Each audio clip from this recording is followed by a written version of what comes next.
আমি জগন্নাথ হলে কখনো পূজা কাটাইনি, তো এইটা আমার কাছে খুবই এক্সাইটমেন্ট ছিল যে আমি জগন্নাথ হলে পূজা কাটাবো। এটাই আমার লাস্ট পূজা যেহেতু বাংলাদেশে। সবার সাথে যে একটা মিলন মেলা, এটা আসলে এই অনুভূতিটা আসলে ভাষায় প্রকাশ করার মতো না। কবে আসবে সরস্বতী পূজা? আসলে একদিনের জন্যই, কিন্তু আমাদের সারা বছরের অপেক্ষা কিন্তু একদিনে কিন্তু শেষ হয়ে যায়। এই একটা দিন যেদিন সবাই সিনিয়র জুনিয়র ভেদাভেদ ভুলে গিয়ে আমরা সবাই একসাথে আনন্দ করি, কাঁধে কাঁধ মিলিয়ে কাজ করি। সরস্বতী পূজাটার জন্য আমরা সারা বছর এমনিতে অপেক্ষা করে থাকি, যারা শিক্ষার্থী আছি বিশেষ করে।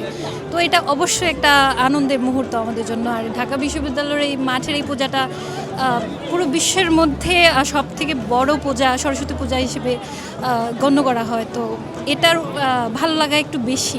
এই দিনটার জন্য আমরা এই জন্য অপেক্ষা করে থাকি, যেহেতু আমরা এখানে সবাই মিলে এই কাজটা করি।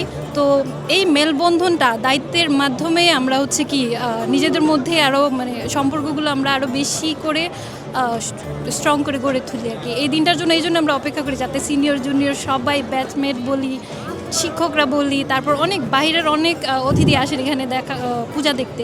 তো সবার সাথে যে একটা মিলন মেলা, এটা আসলে এই অনুভূতিটা আসলে ভাষায় প্রকাশ করার মতো না। আমার বাংলাদেশে লাস্ট পূজা, মানে আমি বাইরে চলে যাব খুব শীঘ্রই। এর জন্য আমার কাছে মানে আমি চাচ্ছি আমি জগন্নাথ হলে কখনো পূজা কাটাইনি, তো এইটা আমার কাছে খুবই এক্সাইটমেন্ট ছিল যে আমি জগন্নাথ হলে পূজা কাটাবো। এটাই আমার লাস্ট পূজা যেহেতু বাংলাদেশে।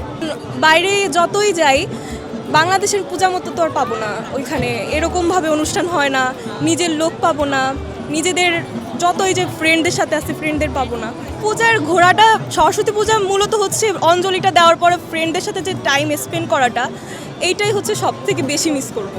কারণ এটা তো আর হবে না, বাইরে গেলে অবশ্যই এটা হবে না।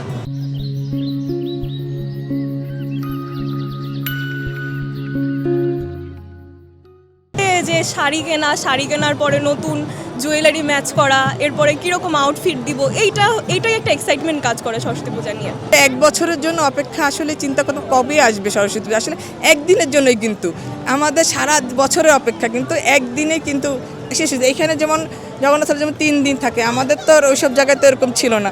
যেদিনই পূজা ছিল সেদিনই হতো, সেদিনই শেষ হয়ে যেত। আর এখন কত দেখা গেছে এখানে তো বিশাল আয়োজন হয়, 3 দিন ধরে মানুষ উপভোগ করতে হবে। এটা একটা খুব ভালো একটা জিনিস, একটা আমার কাছে ভালো লেগেছে। আমি অঞ্জলি নিলাম, প্রসাদ নিলাম, তারপর আবার খিচুড়ি প্রসাদ দিল, সেটাও নিলাম, ভালোই লাগলো। আমাদের দেশটা তো একটু অস্থিরতা চাই, মার আশীর্বাদে সবাই ঘরে ঘরে বিদ্যা পৌঁছে যাক, সহিংসতা দূর হোক, সব দূর হয়ে সবার মনে শান্তি আসুক। সবাই আমরা সব কিছু ভুলে যেন চিন্তা করতে পারি যে না, আমরা মানুষ, আমাদের মধ্যে মানবিকতা আছে।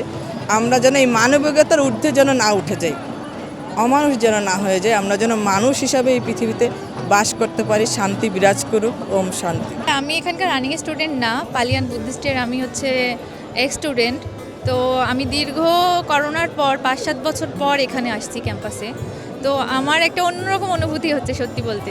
এখানে আমার সবাই জুনিয়র, অনেক ছোট ছোট। তো আমার মানে আমি বলতে দিয়ে আমার শিহরণ লাগছে যে অনেক দিন পর এরকম একটা ফেমাস জগন্নাথ হলের পূজায় আমি আবার অ্যাটেন্ড করতে পারছি এক্স হিসাবে। আমি সত্যিই খুব আনন্দিত। সবার সাথে আশা করি দেখা হবে।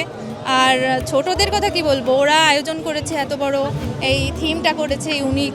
যেরকম আমাদের ডিপার্টমেন্টের সাথে রিলেট করে ধর্মচক্রর সাথে আমাদের যে 10 অবতার আছে, এই মানে জিনিসটা ওরা রিলেট করে করেছে। এটা খুবই আর কি ভালো লেগেছে আমার কাছে। আসলে পূজা যতটা মানে আমাদের যারা জগন্নাথ হলের শিক্ষার্থী, আমাদের জন্য আনন্দটা আরও একটু বেশি। কারণ আমরা যেমন পূজাটা যেমন আয়োজন করি, পাশাপাশি আমরা নিজেরা উপভোগ করি। তো সব মিলে সেটা আসলে একটা অন্যরকম একটা উপলক্ষ। তো এটা আসলে বাইরে থেকে যেমন যখন এত সুন্দর একটা অ্যাম্বিয়েন্স, সবাই এসে আনন্দ উদযাপন করে, সেই আনন্দ উদযাপনের একটা ভাগিদার বা অংশীদার হতে পারে, আনন্দটা আরও দ্বিগুণ হয়ে যায়। মিলনমেলা বা উৎসবের মতো চারপাশের অ্যাম্বিয়েন্স, পরিবেশ দেখলে সেটা আমরা বুঝতে পারি। আসলে এই একটা দিন যেদিন সবাই সিনিয়র জুনিয়র ভেদাভেদ ভুলে গিয়ে আমরা সবাই একসাথে আনন্দ করি, কাঁধে কাঁধ মিলিয়ে কাজ করি।